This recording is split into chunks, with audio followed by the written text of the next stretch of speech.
আগস্টে দেশের দক্ষিণ পূর্বাঞ্চলে বন্যায় ক্ষতিগ্রস্তদের সাহায্যে গণত্রাণে ওঠা অর্থের অডিট রিপোর্ট প্রকাশ করল বৈষম্য বিরোধী ছাত্র আন্দোলন। গণত্রাণ কর্মসূচিতে মোট 11,69,84,420 টাকা ওঠে। ওই অর্থ থেকে 1,78,33,260 টাকা ব্যয় হয়েছে। জমা অর্থ থেকে 8 কোটি টাকা দেয়া হলো প্রধান উপদেষ্টার ত্রাণ তহবিলে। বাকি টাকা ব্যয় হবে উত্তরবঙ্গে চলমান বন্যায় ক্ষতিগ্রস্তদের সহায়তায়। গেল আগস্টে ফেনী, কুমিল্লা সহ দক্ষিণ পূর্বাঞ্চলে ভয়াবহ বন্যার শুরুতেই বৈষম্য বিরোধী ছাত্র আন্দোলনের পক্ষ থেকে গণত্রাণ সংগ্রহ করা হয়। স্বতঃস্ফূর্ত অংশ নেন সর্বস্তরের মানুষ। সামর্থ্য অনুযায়ী এগিয়ে আসেন অর্থসহ নানাভাবে সহায়তা করে।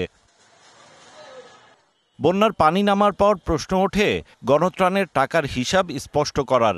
সামাজিক যোগাযোগ মাধ্যমে হয় আলোচনা সমালোচনা।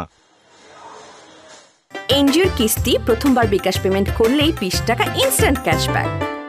বুধবার সচিবালয়ে দুর্যোগ ব্যবস্থাপনা ও ত্রাণ উপদেষ্টার কাছে 8 কোটি টাকার চেক হস্তান্তর করেন বৈষম্য বিরোধী ছাত্র আন্দোলনের ত্রাণ কার্যক্রমের দায়িত্বপ্রাপ্তরা। তুলে ধরেন ত্রাণের টাকার বিস্তারিত। 2টি ব্যাংক অ্যাকাউন্ট ছিল বৈষম্য বিরোধী ছাত্র আন্দোলনের নামে। আমাদের নগদ অর্থ এসেছিল 11,69,84,420 টাকা।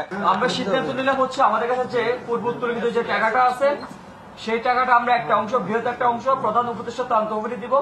আর যে ছোট্ট একটা অংশ সেটা হচ্ছে উত্তরবঙ্গে মানুষের যে ত্রাণ কার্যক্রম আমরা সেটা ব্যয় করা হবে।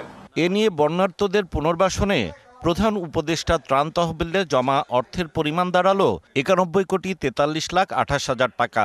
আপামর জনগণ তাদের সাধ্যমতো এই তহবিলে দান করেছেন। সংখ্যাটা 83,28,008 টাকা 53 পয়সা। হিমেল মাহবুব, ডিবিসি নিউজ, ঢাকা।